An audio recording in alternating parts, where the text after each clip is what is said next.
El domingo pasado había compartido una enseñanza acerca de los dones del Espíritu Santo, acerca de la importancia que eso tiene y que están disponibles para cada uno de nosotros. ¿Cómo no creer en los dones del Espíritu Santo? Cada testimonio que hemos escuchado aquí han sido dones de sanidad, de milagro, de fe, moviéndose en cada una de nuestras vidas a través del poderoso Espíritu Santo. Y creemos en el nombre de Jesús que cosas mayores, creemos que este es el principio de algo grande que Dios va a hacer en este lugar, de algo grande que Dios va a hacer en su vida, con nuestra familia y en esta ciudad. Y por qué no para el mundo entero. Amén. Hoy quiero compartir una enseñanza acerca de los ministerios. El término hebreo que traduce ministerio es sharat. S-H-A-R-A-T, sharat. Significa literalmente atender o servir. Se halla cerca alrededor de 100 veces en el Antiguo Testamento la palabra sharat. Amén. La primera vez que lo vemos en la historia de la Biblia es en el libro de Génesis, capítulo 39, versículo 4. Cuando dice la Biblia que José halló gracia ante los ojos de Potifar y le servía. Es importante entender, hermano, que cuando la Biblia habla de ministerio, no es que los ministerios comenzados en el Nuevo Testamento o en el libro de Efesios. Cuando nosotros vemos el significado original de la palabra ministerio, podemos entender que desde el Antiguo Testamento eso ya ha estado en el pueblo de Dios. Y es importante comprender el significado, es atender y servir. Tengamos presente, por favor, esos dos significados. Otro ejemplo de ministerio en la Biblia es cuando Dios llama a Moisés. Dios llama a Moisés para que guíe al pueblo de Israel, para que sirva al pueblo de Israel. Dios lo ha llamado a un ministerio. Cuando Dios llama a Moisés, posteriormente Dios de las tribus de Israel elige una tribu llamada la tribu de Leví. Dios elige esta tribu para que les sirva. Dios elige esta tribu para que puedan atender y ministrar las cosas santas y las cosas consagradas al Señor en el tabernáculo. De la tribu de Leví, Dios llama a Aarón. También llama a Aarón para que sirva y para que ministre las cosas santas. Entonces vemos el ministerio, la palabra ministerio lo vemos desde el Antiguo Testamento. Para nosotros los creyentes, el mayor ejemplo, el ejemplo supremo acerca del ministerio es nuestro Señor Jesucristo. Él es el ejemplo que nosotros debemos seguir porque Él es el que ha tenido el ministerio más grande, el ministerio más exitoso y más glorioso que haya existido en la tierra. Lo ha tenido nuestro Señor Jesús. Entonces Él es nuestro ejemplo a seguir. Y como ejemplo a seguir, en su sermón inaugural en la sinagoga de Nazaret, Jesús comienza citando un versículo del libro de Isaías que hacía referencia al ministerio de Jesús. Cuando Jesús cita este versículo en el libro de San Lucas, capítulo 4, versículos 18 y 19, Jesús en este versículo nos está dando características, nos está dando fundamento, nos está brindando los distintos aspectos de su ministerio. En conclusión, en estos dos versículos, Jesús resume todo en lo que ha consistido o en lo que iba a consistir su ministerio en esta tierra. Dice San Lucas 4:18, siempre desde niño he amado este versículo. Y Jesús dice que se levanta en la sinagoga y menciona este versículo que dice: el Espíritu del Señor está sobre mí, por cuanto me ha ungido para dar buenas nuevas a los pobres. Me ha enviado a sanar a los quebrantados de corazón, a pregonar libertad a los cautivos, vista a los ciegos, a poner en libertad a los oprimidos y a predicar, dice el versículo 19, a predicar el año agradable del Señor. Amén. Son 7 principios acerca del ministerio de nuestro Señor Jesús. Si nosotros vemos, examinamos el ministerio de Jesús, se ha movido en base a estos principios. Amén. Otro punto importante, la modalidad del ministerio de Jesús hacia su discípulo, hacia la iglesia, hacia nosotros, nunca ha sido desde un líder autoritario. Nunca ha sido desde un líder obligando o subyugando a sus seguidores, sino que el ejemplo de liderazgo que Jesús ha dejado a sus discípulos y a nosotros, la iglesia, ha sido un liderazgo de humildad y servicio. Amén. Dice en el libro de San Marcos,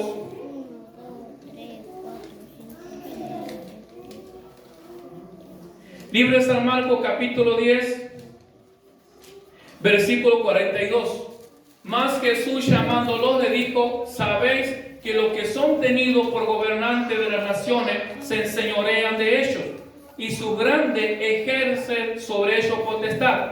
Pero, dice Jesús, pero no será así entre vosotros, sino que el que quiera hacerse grande entre vosotros será vuestro servidor.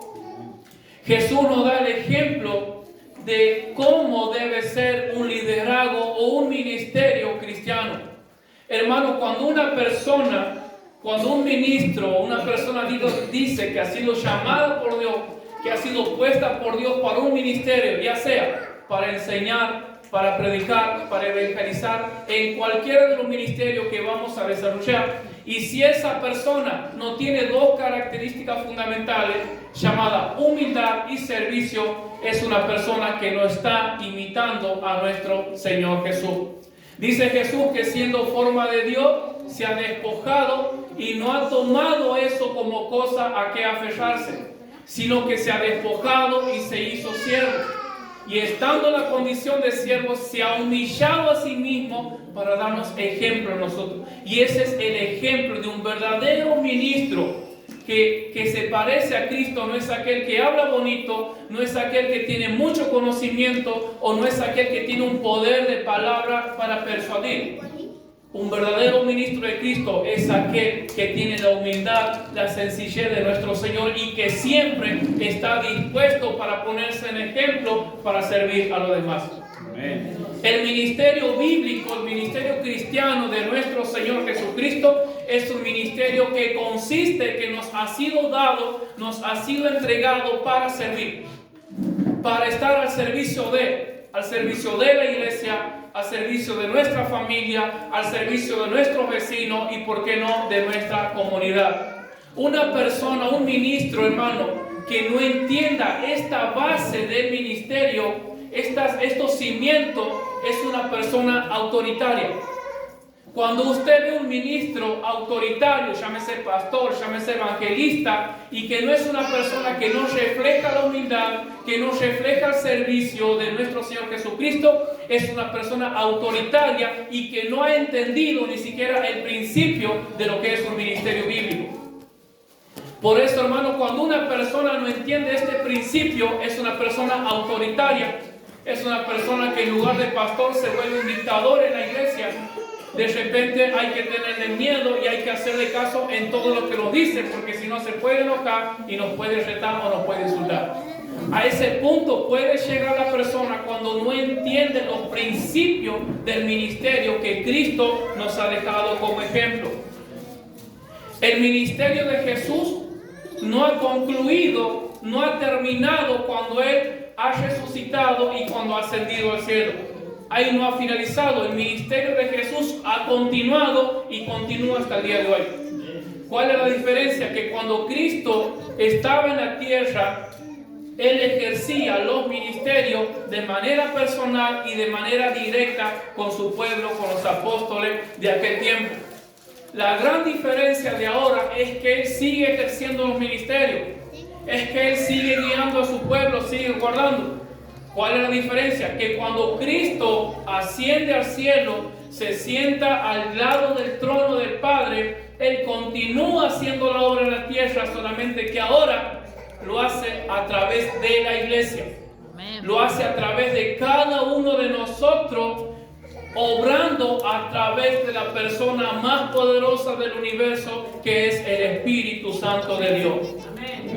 Entonces Jesús, para seguir obrando, para seguir trabajando en la iglesia, ha dado 5 ministerios. Dice la Biblia en el libro de Efesios capítulo 4 versículo 11. Yo le invito, hermanos, por cuestión de tiempo no lo voy a hacer, que después usted en su casa pueda leer, meditar en el libro de Efesios en todo el capítulo.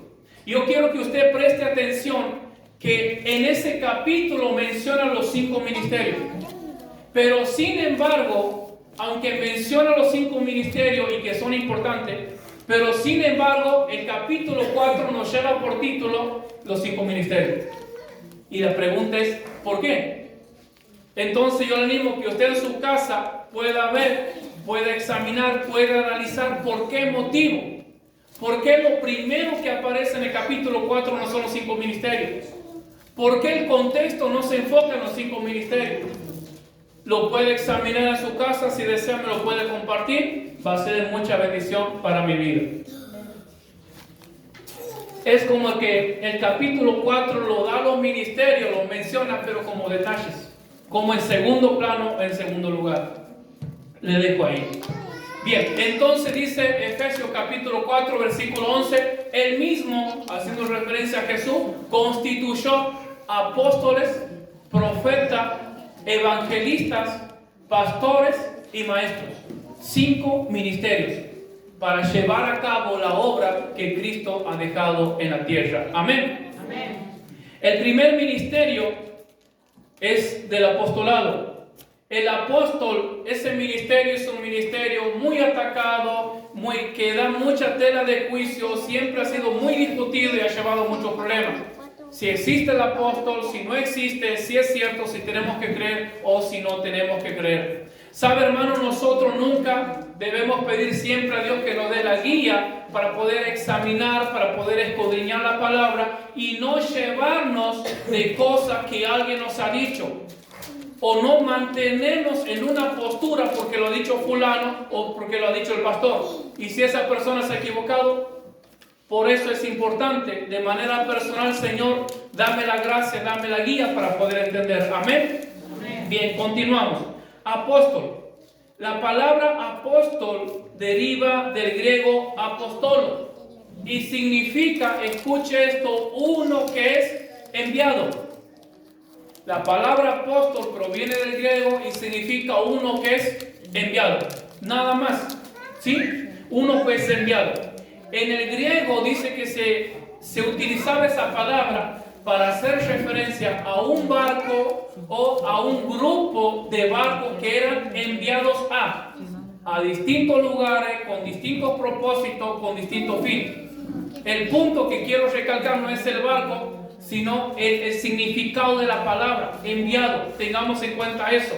Amén. Amén. En el libro de 2 Samuel 11:4, es importante siempre, hermano, para poder entender, escuche, nunca debemos ser personas estructuradas en cuanto a la palabra de Dios. Siempre debemos contextualizar la palabra. Siempre debemos buscar, si hay una palabra apóstol en la Biblia, por ejemplo, debemos buscar qué más nos enseña la Biblia acerca de eso. Si nosotros simplemente nos quedamos, bueno, apóstol, ha sido los apóstoles de Jesús y el apóstol Pablo, y nos quedamos con eso, vamos a correr el peligro de terminar estructurándonos. Amén. Pero es importante poder poner siempre en contexto para poder ampliar. En 2 Samuel capítulo 11 versículo 4 dice la Biblia que el rey David ha enviado, escuche esto, ha enviado mensajeros a Betsabé y lo tomó para él. Ha enviado mensajeros. Lo que estábamos describiendo hace un momento, el significado de apóstol, que es enviado. Entonces podemos ver en la Biblia que el apóstol no es que ha comenzado cuando Cristo ha designado a sus discípulos. La palabra apóstol, aunque aquí en Samuel no tiene la característica, no recibe el nombre de apóstol, Pero si nosotros vamos al significado original, significa eso. Amén. Otro ejemplo en el libro de San Marcos. Libro de San Marcos, capítulo 1, versículo 2. Dice, como está escrito, escuche esto, en Isaías el profeta. ¿Qué es lo que está escrito en Isaías?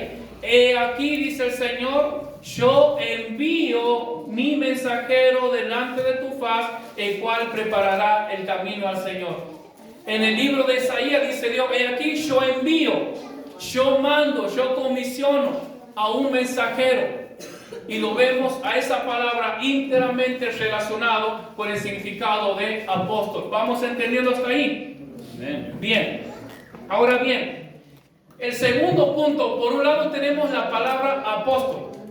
Si nosotros contextualizamos la palabra apóstol, vamos a poder entender y nos damos cuenta que la Biblia se encuentra en todos lados.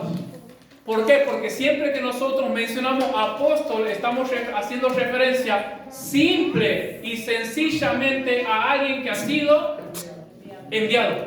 Nada más. Ahí termina lo que es el significado de apóstol. Ahora bien, vamos a la segunda parte. Cuando Jesús comisiona a sus discípulos, los llama, ellos han sido llamados, escuchen, apóstoles de Jesucristo. Ellos, ¿por qué han recibido ese nombre? Porque ellos han sido testigos de Cristo en la tierra. Han sido testigos de la muerte de Cristo. Han sido testigos de la resurrección de Cristo. Han tenido un encuentro personal con Cristo, no se olvide esto. Han sido enviados personalmente con Cristo y les ha sido encomendada una misión en particular. Entonces, vamos a cerrar este tema. Apóstol es algo amplio y simple y sencillamente significa alguien que ha sido enviado. Pregunto, ¿usted ve algo de malo en esa palabra? No tiene nada de malo. Apóstol, ¿verdad? Porque simplemente significa a alguien que ha sido enviado, llevando un mensaje, haciendo una demanda para supervisar una iglesia o por lo que fuese. Ahora bien, vamos al punto. Vamos a poner en contexto la misión a la cual Cristo los ha enviado a sus discípulos. Y ahí es donde cambia todo. A los discípulos, a los 12 apóstoles de Jesús, y más luego al apóstol Pablo, 13 apóstoles, les ha sido encomendado una misión única, irrepetible, particular, que a ninguna otra persona en el mundo, antes ni después, ha recibido esa comisión, ha recibido esa tarea para hacer. Y esa tarea que ellos han recibido es lo que los hace único, irrepetible, irreemplazable. Irreemplazable. Y esa tarea ha finalizado cuando ha fallecido el último apóstol de Jesús. Entonces la pregunta es, ¿cuál ha sido esa tarea? ¿Cuál ha sido esa tarea que nadie más lo ha podido volver a hacer? ¿Cuál ha sido esa tarea que nadie más tiene que volverlo a hacer? Bien, vamos a ese punto.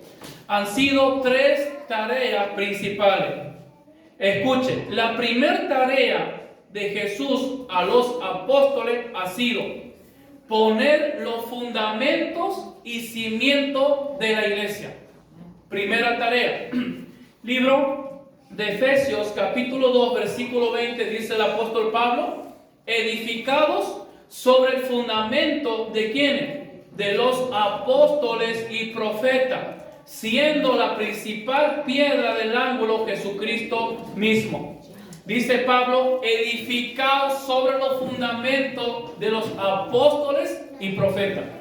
La primera comisión, la primera tarea principal que ellos tenían era de poner todos los fundamentos, de darnos a nosotros todo el conocimiento, toda la revelación que nosotros vamos a necesitar para ser llamados hijos de Dios y para que nosotros podamos edificar nuestra vida, para que podamos edificar nuestra fe ¿sobre qué? Sobre la roca. ¿Quién es la roca? Es Cristo. Primera de Corintios, capítulo 3, versículo 11, dice el apóstol, porque nadie, ¿quién? Nadie. Porque nadie puede poner otro fundamento que el que ya está puesto, el cual es Cristo Jesús. Entonces, no puede hoy en día decir alguien, yo soy apóstol, tengo una nueva revelación como apóstol, tengo algo nuevo que aportarle a la iglesia. Dice Pablo, no, eso no pueden hacer. Porque nadie puede poner otro fundamento, nadie puede darnos otra doctrina, otra enseñanza, otro mensaje, más que el que ya les ha sido dado y les ha sido revelado. ¿A quiénes? A los apóstoles de Jesús. Gálatas capítulo 1 versículo 8 dice Pablo, mas si aún nosotros, dice Pablo, o un ángel del cielo les anunciare otro evangelio, ¿qué evangelio? Diferente. Les anunciare otro evangelio diferente del que nosotros les hemos anunciado, sea anatema. Esa ha sido la tarea principal de los apóstoles. Poner ese fundamento, recibir la revelación, recibir la palabra del Señor para completar lo que nosotros tenemos hoy, que se llama la Santa Biblia. Entonces debemos tener cuidado que nadie venga, que nadie quiera imponernos cosas, enseñanzas, revelaciones, profundidades que la Biblia no dice o que la Biblia no está. Dice Pablo, si nosotros mismos, dice Pablo, o un ángel les anuncia algo diferente, sea anatema, sea maldito. Amén. En segundo lugar, la segunda tarea que han recibido los discípulos, escuche, es recibir, declarar y escribir, ¿qué cosa? La palabra de Dios. Esa ha sido la segunda tarea de los apóstoles. Recibir, declarar y escribir la palabra de Dios. ¿Qué significa eso? Que nadie de nosotros, ninguna persona en el mundo, ni ningún ángel, ningún arcángel, tiene la autoridad para decir, yo traigo algo nuevo. Yo decreto algo nuevo. Yo digo algo nuevo. Yo declaro algo nuevo. Dice, no, porque ellos han recibido esa tarea de parte del Señor. Esto lo vemos en el libro de Efesios,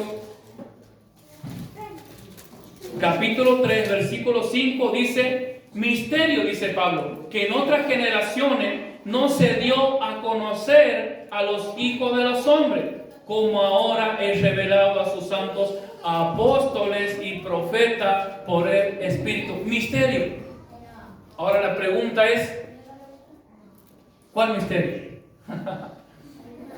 Dice Pablo, misterio que en otras generaciones, que en el Antiguo Testamento, que Moisés, que Abraham, que cualquiera de los profetas no lo han podido recibir, no lo han podido conocer y no lo han podido ver. Misterio. Ese misterio que Pablo habla es Cristo Jesús. A los apóstoles, mayormente a Pablo, les ha sido dado, les ha sido revelado todo el misterio acerca de Cristo. Al menos todo el misterio al menos el conocimiento que nosotros necesitamos. Porque lo vamos a conocer realmente como Él es cuando estemos allá. Hasta ahora es limitado. Pero lo necesario, lo suficiente, Dios nos ha dado. Dice Pablo, misterios que en otro tiempo. Cuando habla de misterio, habla de la revelación acerca de Cristo, de la revelación acerca de la eternidad. ¿Quién es Dios? Los atributos de Dios. ¿Quién es el Espíritu Santo? ¿Cuál es la obra del Espíritu Santo? ¿Para qué ha sido dado el Espíritu Santo? Todas esas revelaciones que rondan y que tienen como centro a Cristo Jesús. Revelaciones dice que en otros tiempos han anhelado ver los hombres de Dios. Y que aún los ángeles dice que han anhelado y no lo han podido tener. Pero Dios en su amor, dice Pablo, nos ha revelado a nosotros la iglesia. En el libro de San Juan, otro versículo de referencia, libro de San Juan, capítulo 13, versículo 7, dice Jesús, respondió Jesús y le dijo a Pedro, lo que yo hago tú no lo comprendes ahora, mas lo entenderás cuando, después. ¿Cuándo se hace después? En el mismo libro de San Juan, capítulo 16, versículo 12, dice Jesús a su discípulo, aún tengo muchas cosas que deciros, pero ahora no la podéis sobrellevar. Dice Jesús, pero cuando venga el Espíritu de verdad, Él os guiará a toda la verdad. Dice Jesús a sus discípulos cuando estaba en la tierra, dice Jesús, yo tengo muchísimas cosas, mucho conocimiento, muchas revelaciones que darle y que entregarle. Pero ahora dice Jesús, ustedes no están preparados, ahora ustedes no están listos. Pero cuando venga el Espíritu Santo, Él los va a guiar a toda la verdad. Cuando venga el Espíritu Santo, Él les va a dar toda la revelación que ustedes necesitan. Y es importante aclarar que este mensaje, estas palabras, ¿a quién le estaba diciendo Jesús? ¿A usted, a mí o a los discípulos? ¿O para todo el mundo? Estas palabras Jesús le estaba diciendo a sus discípulos. ¿Por qué? Porque ellos iban a ser los apóstoles, ellos iban a ser los encargados de recibir esa comisión de traer toda la revelación para nosotros. Qué tremendo, qué hermoso que es Dios. Me encanta, dice, aún tengo muchas cosas que decir, dice Jesús, pero ahora no la podéis sobrellevar. Pero cuando venga el Espíritu de verdad, Él lo guiará a toda la verdad. Actividad, punto número 3, o comisión, o tarea número 3. Punto número 3, que Jesús les ha dado a los apóstoles, es dar confirmación por medio de señales, prodigios y milagros de la palabra que ellos recibían. Dice Pablo a los Corintios, porque mi palabra, dice Pablo, no ha llegado a ustedes solamente en sabiduría o en humana sabiduría, sino que mi palabra, el Evangelio, dice Pablo, ha llegado a ustedes ¿cómo? Con demostración y con poder del Espíritu Santo de Dios. Esa ha sido una promesa que han recibido los apóstoles de Jesús, que toda palabra revelada, que toda palabra que ellos iban a recibir de parte de Dios, Dios les iba a dar una confirmación a través de señales, prodigios, milagros, maravillas. Y a través de la Biblia, de los libros, del libro de Hechos en adelante, podemos ver innumerables milagros, maravillas, prodigios que los apóstoles hicieron usándolos del Señor. ¿Para qué? Para confirmar la palabra revelada por Dios. Dice el libro de Hechos,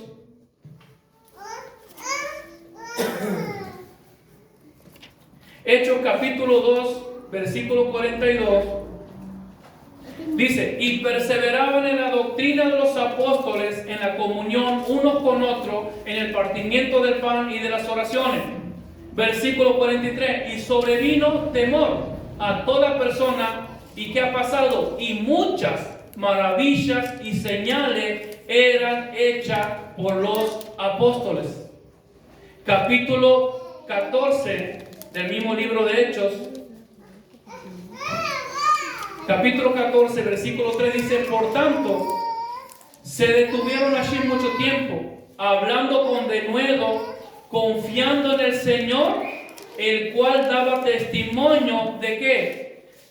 A la palabra de su gracia. ¿De qué forma daba testimonio? Concediendo que se hiciesen por mano de ellos, por mano de los apóstoles, señales y prodigios.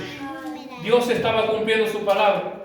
Las revelaciones que ha venido y los milagros que los seguían a los apóstoles.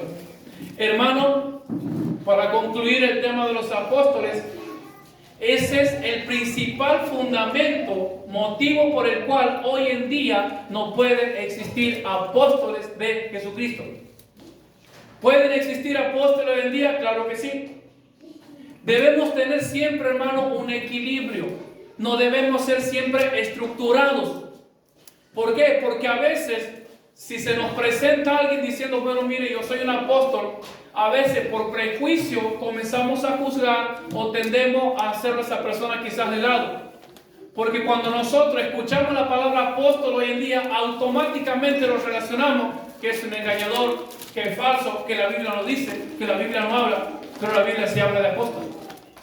¿Por qué? Porque cuando hablamos de apóstol, hablamos de alguien que ha sido enviado.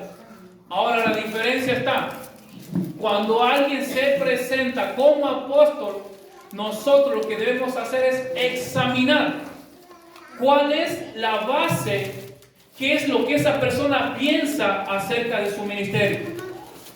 Si esa persona dice, yo soy un apóstol, tengo la autoridad para traer revelaciones, traigo profecía, traigo cosas nuevas a tu vida, Dios me ha dicho esto, entonces ahí donde nosotros debemos pensar automáticamente es falso. ¿Por qué? Porque nadie más que los discípulos de Cristo, el apóstol Pablo, han sido enviados para traer las revelaciones de la palabra de Dios. Ahora, vamos al contexto. También en la Biblia se emplea la palabra apóstol para un sentido general.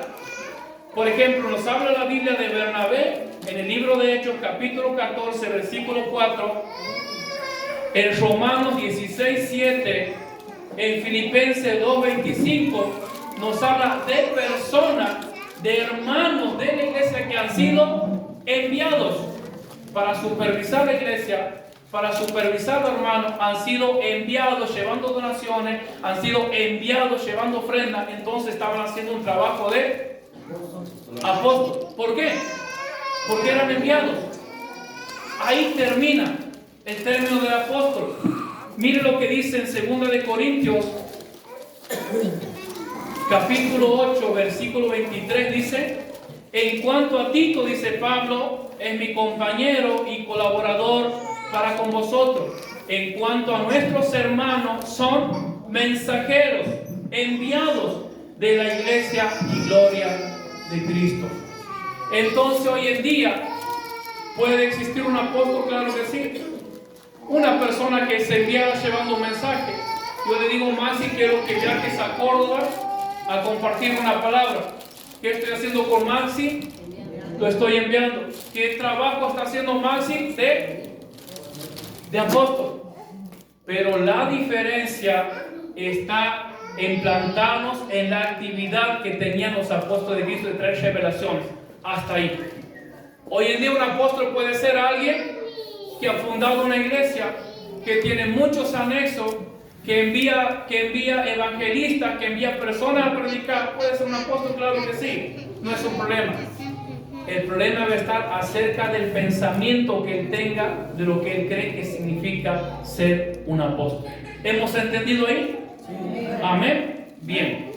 Vamos con el segundo ministerio. El segundo ministerio que nos habla la Biblia es acerca del profeta. Ministerio también muy cuestionado. Dice profeta, palabra hebrea cuyo significado significa ser llamado. Ahí termina. Ser llamado. Cuando nosotros ponemos esta palabra profeta en contexto, lo encontramos en toda la Biblia. ¿Por qué, hermano? Porque en toda la Biblia Dios ha llamado personas, ¿para qué? Para su propósito, para cumplir los planes de Dios y principalmente para predicar la palabra de Dios. Un profeta en el Antiguo Testamento era una persona llamada por Dios, designada por Dios, y él tenía la tarea principal de escuchar el mensaje de Dios y transmitir al pueblo. Ese era un profeta. Ese era el ministerio profético del Antiguo Testamento. Escuchar a Dios y transmitir el mensaje. Ahora, ¿por qué ha pasado de esa forma? Porque en el Antiguo Testamento no tenían toda la revelación y no tenían toda la palabra como nosotros tenemos hoy en día. Amén. Entonces, cuando se habla de profeta, debemos entender que estamos hablando de una persona que ha sido llamada por Dios para predicar, para transmitir el mensaje de Dios al pueblo, al mundo, a la humanidad, a donde quiera que sea. Ese es un profeta. El primer caso de profeta se da en 1 Samuel capítulo 10 versículo 6. Le dice el profeta Samuel a Saúl, el Espíritu Santo le dice Samuel a Saúl, vendrá sobre ti con poder y profetizarás. ¿Qué iba a pasar? La pregunta es, ¿qué iba a pasar cuando el Espíritu Santo venga sobre Saúl y comience a profetizar? Iba a ser mudado en otro hombre. Saúl iba a ser cambiado. Saúl iba a ser transformado. Saúl iba a ser renovado espiritualmente. ¿A causa de qué? Del Espíritu Santo que venía sobre él y que lo hacía profetizar. ¿Qué son las profecías? ¿Qué es la profecía? Es la palabra de Dios. Entonces podemos entender claramente que Saúl ha sido mudado en otro hombre, que Saúl ha sido cambiado en otro hombre a consecuencia de ¿qué? Del poder de la palabra de Dios. No nos dice qué es lo que Saúl profetizaba, qué es lo que decía, pero podemos entender que era palabra de Dios y que eso lo ha mudado, lo ha cambiado en otro hombre. Déjeme predicar en este segundo. Han pasado muchísimos años, han pasado muchísimo tiempo y la palabra de Dios no ha cambiado, tiene el mismo poder. Se ha podido cambiar la vida de Saúl, se ha podido mudarlo en otro hombre. La profecía revelada por Dios, que es la palabra, también lo puede hacer con nuestras vidas. También lo puede hacer con usted, lo puede hacer en su matrimonio, lo puede hacer con sus hijos, con su familia. Lo único que necesitamos es que el Espíritu Santo venga sobre nosotros. Amén. Continuamos, si no me voy a poner a predicar. Pablo exigía una profecía ordenada que honrara a Cristo y que edificara a la iglesia. El apóstol Pablo en 1 Corintios capítulo 14 da pautas acerca de las profecías. Y Pablo enseñaba que toda profecía tenía que ser examinada. ¿A la luz de qué? A la luz de la palabra que había sido revelada a los apóstoles. Entonces, si venía una persona en el tiempo de Pablo y se ponía a predicar la palabra de Dios, los hermanos tenían que examinar si esas profecías, si esa palabra que estaba dando esa persona eran acorde a la palabra de Dios, si se sujetaban a la revelación apostólica, si no tenían que ser tomados como mentira o como falso. Hoy en día no es la excepción. Hoy en día pueden venir profetas. Ya sabemos que cuando hablamos de profeta, hablamos de predicador, pastor, evangelista, y aún hasta el día de hoy necesitamos tener en cuenta ese consejo de Pablo, que toda persona que predica, que toda persona que habla la palabra, que enseña la palabra, que profetiza, esa profecía, esa palabra tiene que ser siempre examinada con la palabra de Dios. Aun cuando yo me paro de aquí detrás de este púlpito, usted como iglesia tiene la responsabilidad, tiene el deber de examinar la profecía que estoy dando, para ver si es de acuerdo a la palabra de Dios o no se sujeta al mensaje revelado por los apóstoles. Amén.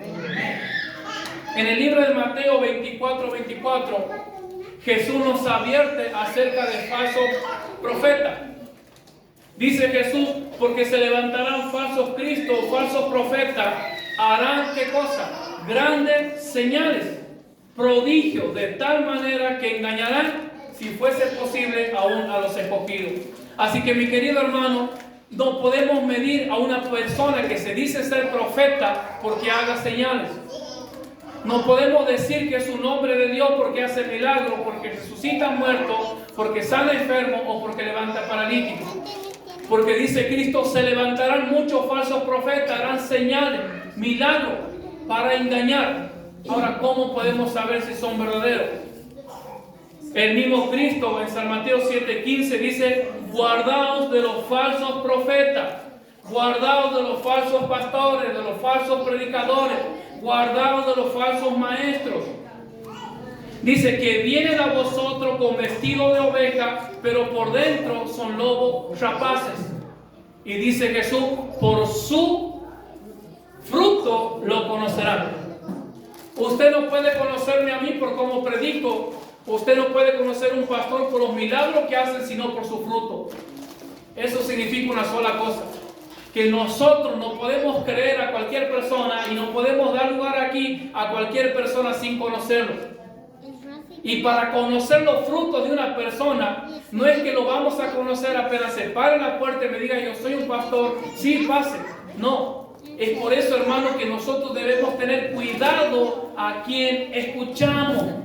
No se trata que tan bonito hable, no se trata que tanto conocimiento tenga de la Biblia, no se trata de los milagros que haga o que tan angelical parezca su cara, se trata de su fruto. El día que yo como pastor de la iglesia, por más que predique y por más que crezca, pero usted comience a ver que yo tengo una vida de pecado, esos son mis frutos que están hablando que yo soy un falso, que me he descarriado, que no vivo una vida de santidad. Por lo tanto, usted no tiene que prestarme el oído, hermano, no me preste el oído.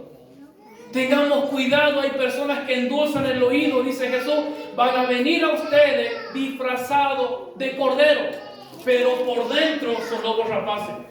Si un predicador, con esto paso a otro tema, si un pastor, si un evangelista, si un maestro me quiere hablar de la palabra de Dios, pero esa persona vive una vida de pecado, usted le tiene que decir, hermano, discúlpeme, pero yo no necesito escucharlo a usted.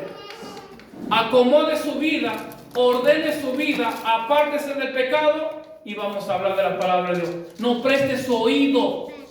Tengamos cuidado, hermano, porque vamos a ser engañados. Y no es que son personas malas, no es que son personas con cuernos, son personas amables, dice el apóstol, disfrazadas de cordero, y que con la suavidad de sus palabras nos van a convencer. Pero nosotros tenemos el consejo de nuestro Señor Jesucristo. No es un consejo mío, hermano, quiero que entienda esto. No es un consejo mío, es un consejo de Cristo Jesús, el Señor, el Dios, el dueño del cielo y de la tierra, que dice, no le crean, vean su fruto. Si vive una vida de pecado, discúlpeme, pero yo no necesito escucharlo. Usted imagínese que yo me pare aquí detrás a hablarle a usted viviendo una vida de pecado, de adulterio, de fornicación. Ese es el día, ese es el momento en que usted tiene que levantarse de aquí y escapar por su vida, escapar por su alma. Amén. En Primera de Pedro, capítulo 2, versículo 1, vemos cómo el apóstol relaciona a un profeta con un maestro. El apóstol Pedro, el punto que quiero recalcar aquí, hermano, es que Pedro aquí lo relaciona a un profeta, lo usa como sinónimo de un pastor, como sinónimo de un maestro. El punto es que cuando hablamos de profeta podemos estar hablando de un predicador, de un pastor o de cualquier persona que predique, que habla el mensaje de Cristo. Dice Pedro, capítulo 2, versículo 1, pero hubo también falsos profetas entre el pueblo, como habrá entre vosotros falsos maestros. Lo utiliza como sinónimo. La conclusión que quiero hacer, hermano, es que la palabra profeta no tiene nada de malo. Decir que alguien es un profeta, eso no es un pecado, porque debemos entender que profeta simplemente es una persona que ha sido llamada para predicar la palabra de Dios. Ahora, lo que debemos tener cuidado, lo que esa persona dice, lo que habla, lo que enseña. Si lo que ese profeta predica, habla o enseña, o ese maestro no se sujeta a lo que está en la Biblia, tenemos que apartarnos de esa persona. ¿Hemos entendido esos dos ministerios principales? Perfecto. Pasamos al tercer ministerio, el ministerio del evangelista. Describe de la palabra griega evangelio, que significa buenas nuevas. El evangelista es una persona llamada por Dios con el ministerio y con el único fin de predicar a las almas perdidas. El ministerio del evangelista, el púlpito del evangelista, el micrófono del evangelista no está en la iglesia entre cuatro paredes. El ministerio del evangelista, el púlpito del evangelista está en los hospitales, en la calle, en los lugares donde nadie quiere ir, donde están los drogadictos, donde están las prostitutas, donde están los homosexuales. Ahí es el púlpito del evangelista. ¿Por qué? Porque él ha sido llamado por Dios, ha sido ungido por Dios, ha sido enviado por Dios para predicar el mensaje de salvación. Un ejemplo claro, una diferencia de evangelista y pastor. Usted imagínese que yo mañana vaya al hospital, al regional, y me ponga a enseñar acerca de la doctrina de la Trinidad, acerca de la doctrina del Espíritu Santo o cualquier doctrina de la iglesia. La gente dice, pero está loco, ¿de qué está hablando? ¿Por qué? Porque yo soy pastor. Pero el evangelista va a ir al hospital, se va a parar y lo que va a hablar y lo que va a predicar es de Cristo. Va a llamar a la gente al arrepentimiento, le va a decir a la gente que son pecadores, le va a decir a la gente que hay un Dios que los ama, que hay un Dios que los puede salvar y que hay un infierno del cual tiene que escapar. Ese es el ministerio del evangelista. Usted imagínese tener un evangelista todos los domingos en la iglesia. ¿Se imagina tener un evangelista? ¿Por qué? ¿Por qué no puede pasar? Porque él únicamente va a hablar del mensaje de salvación. Y no es que esté mal. El tema es que él no ha sido llamado por aquí, por este lugar. El llamado del ministerio está allá, está afuera. En conclusión, el trabajo del evangelista es ir. Está el drogadito, está el perdido, le presenta a Cristo, lo trae a la iglesia, pastor, aquí está esta alma. Y de la puerta de la iglesia para acá, entra el trabajo del pastor, de enseñar, de adoctrinar, de guiar, etcétera, etcétera, etcétera. Vamos a ver unos ejemplos en el libro de Hechos, capítulo 8, versículo 4. Dice, pero los que fueron esparcidos iban por todas partes anunciando el evangelio.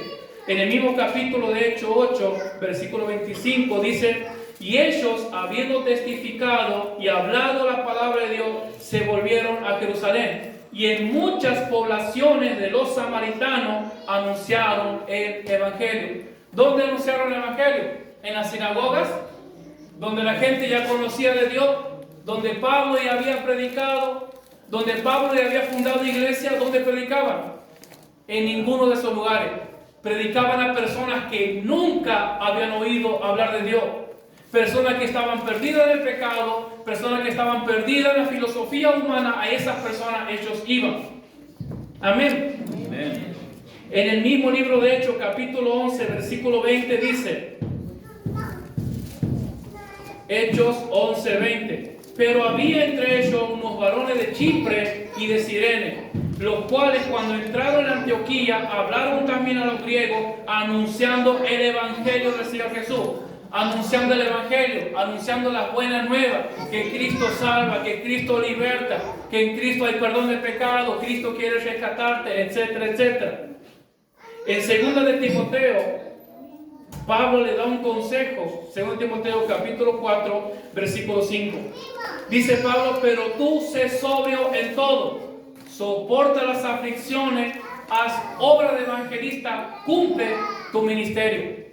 Aquí vemos también, vemos por la Biblia que rescata, que respalda que el evangelismo, el evangelista es un ministerio. Dice Pablo a Timoteo, haz obra de evangelista, cumple tu ministerio. No importa cuántos problemas tengas, no importa qué tan afligido te encuentres, no importa cuánto estés dudando, pero dice Pablo, tienes que predicar a Cristo. Si aquí hay alguien que ha sido llamado evangelista, déjame decirle, quiero recordarle lo que dice Pablo. Pero tú, dice Pablo, sé sobrio, soporta las aflicciones. Un evangelista no tiene excusa, no tiene que tener excusa. El evangelista no puede decir, hoy me siento mal, no estoy de ánimo, no sé, por ahí como que dudo. No, dice Pablo, soporta, resiste y cumple tu ministerio. Tienes que hacer lo que te ha sido encomendado. Tienes que cumplir aquello para lo cual Dios te ha enviado. Cumple tu ministerio. Amén. Para finalizar con el evangelista es una persona, esto es muy importante, que tiene que estar sujeto a una autoridad. Tiene que estar sujeto a un pastor. Tiene que tener una iglesia donde se congrega. Así que tenga cuidado cuando alguien se para en su casa. Sí, yo soy un evangelista. Usted pregúntele quién es su pastor. ¿Dónde usted se congrega? No, es que yo soy evangelista para el mundo, es que yo sé. Que Dios los bendiga y que ande bien. Un evangelista tiene que tener su pastor, tiene que estar sujeto al pastor. Amén. Bien, ahora sí pasamos al ministerio del pastor. Aquí voy a hablar rápido, hermano. No voy a dar muchos detalles.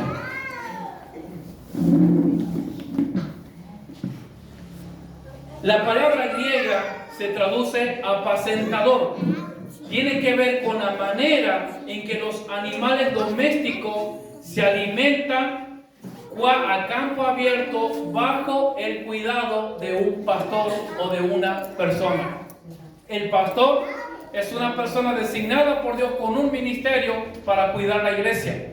Amén. Dice, se usa por primera vez en el libro de Génesis. Libro de Génesis capítulo 29, versículo 7. Dice, hablando de Jacob, y él dijo: he aquí es aún muy de día, no es tiempo todavía de recoger el ganado, abrevad las ovejas e ir y apacentarlas. Metafóricamente la Biblia, podemos tomar esto obviamente de esa manera, no literal. Metafóricamente la Biblia nos da un panorama acerca de la relación entre el pueblo de Dios y sus líderes, que el líder tiene que cuidar, que el líder tiene que velar por las ovejas. Dice 1 de Timoteo, capítulo 5, versículo 17, debemos tener en cuenta que Timoteo y Tito son cartas pastorales. Dice el apóstol: los ancianos que gobiernan bien sean tenidos por dignos de doble honor, mayormente los que trabajan en predicar y enseñar. Dos cualidades o dos características fundamentales o tareas del pastor: predicar, enseñar la palabra del Señor. En el Antiguo Testamento vemos cómo Dios relaciona el ministerio del pastor con las ovejas, y es exactamente la misma función que nosotros tenemos que hacer. Dice: los pastores guiaban a las ovejas a tierra de pastoreo y de agua. Esto lo vemos en el Salmo 23, capítulo 1. Los pastores guiaban a sus ovejas a tierra de a las ovejas a tierra de pastos y el agua. El pastor tiene la responsabilidad de alimentar a las ovejas, de alimentar al pueblo, de alimentar a la iglesia con la palabra de Dios. Un pastor que no predica la palabra, un pastor que no enseña la palabra, es una persona que está fallando a Dios y no está cumpliendo con su deber. Y en lugar de tener una iglesia bien nutrida con la verdad, bien nutrida en la fe, va a tener una iglesia débil. Una iglesia sin conocimiento, sin discernimiento. ¿Por qué? Porque el pastor no está cumpliendo su rol de apacentar, de guiar a las ovejas, de guiar a la iglesia a pastos frescos con la palabra de Dios. Segundo punto: lo protegía de los lobos salvajes.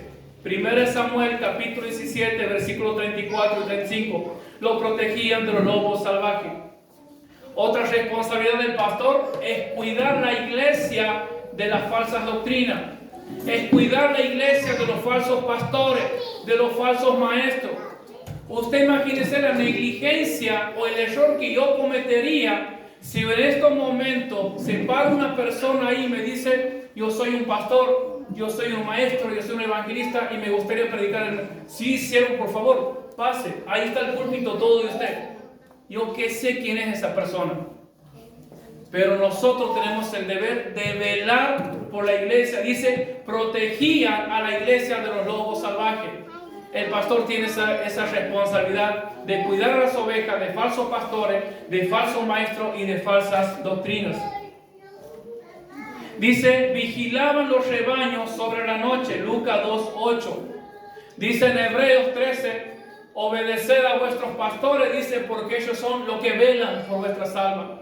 La responsabilidad del pastor es de velar por sus almas, por las ovejas, por la iglesia, de cuidarla y apacentarla.